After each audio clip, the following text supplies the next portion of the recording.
আর কত মিথ্যা গালগল্প দিয়ে ভরে দিবেন শিশুদের সুন্দর শৈশব। আধুনিক যুগে পশ্চিমাচারের সাথে তাল মিলিয়ে বড় হয়ে উঠছে আমাদের শিশুরা। আটকে গেছে মোবাইল, কার্টুন, বইয়ের পাতায়, কাল্পনিক ভূত এবং বুড়িমার গল্পে, যেখান থেকে নীতি শিক্ষা ধর্মের ছোঁয়া পায় না বললেই চলে। আসুন না, একবার হলো এইসব বাদ দিয়ে আমাদের মায়েরা আমাদের যেমন শোনাতো পৃথিবীর শ্রেষ্ঠ মানুষের গল্প, আমরাও তাই করি। এতে করে আমাদের শিশুদের ভবিষ্যৎ সুন্দর হবে।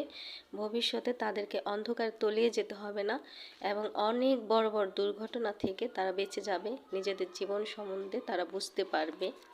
আসসালামু আলাইকুম, welcome back to my new video. সবার কি অবস্থা, কেমন আছেন?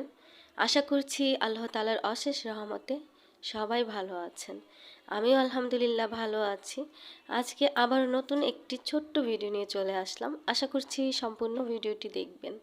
আজকে আমি অনেক অনেক সুন্দর একটা জামার ডিজাইন আপনাদের সাথে শেয়ার করার জন্য চলে এসেছি।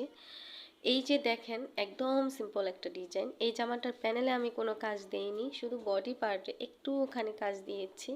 আমার কাছে তো অনেক অনেক বেশি ভালো লেগেছে। আপনাদের কাছে কেমন লেগেছে আপনারাও কিন্তু ছোট্ট একটু কমেন্ট করে জানিয়ে দিবেন। এখন কিন্তু আমরা বিভিন্ন ধরনের প্রতিবেদন দেখি, তাই না? যুবক যুবতীরা অন্ধকারে তলিয়ে যাচ্ছে। আমাদের কিন্তু মনে রাখা উচিত, এগুলো হচ্ছে আমাদের শিশুদের ভবিষ্যৎ। সেই ছোটবেলা থেকে দেখে এসেছি, এত বড় হয়েছি, এখনো আমার আম্মা সবসময় কাছে কাছে রাখে, সবসময় বোঝাতেই থাকে, একটার পর একটা বোঝাতেই থাকে। আর আমাদের এখনকার সময় আমি অনেককেই দেখি, মানে একটু শান্তিতে থাকার জন্য, একটু রিল্যাক্সে থাকার জন্য বাচ্চাদের হাতে ফোন দিয়ে দেয়, বা বাচ্চাদের সাথে কথা বলারও তেমন কোনো সময় থাকে না।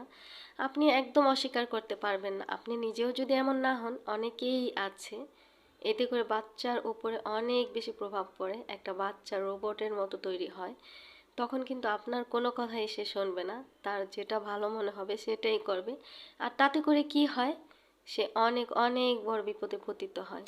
যাই হোক, আজকেও অনেক কথা বললাম, কথা বলতে গিয়ে ভিডিওর একেবারে শেষে চলে এসেছি। আমার ভিডিওটি যদি ভালো লাগে তাহলে পাশেই থাকবেন, ভালো না লাগলে ইগনোর করবেন। আজকের মতো এখানে বিদায়, আল্লাহ হাফেজ।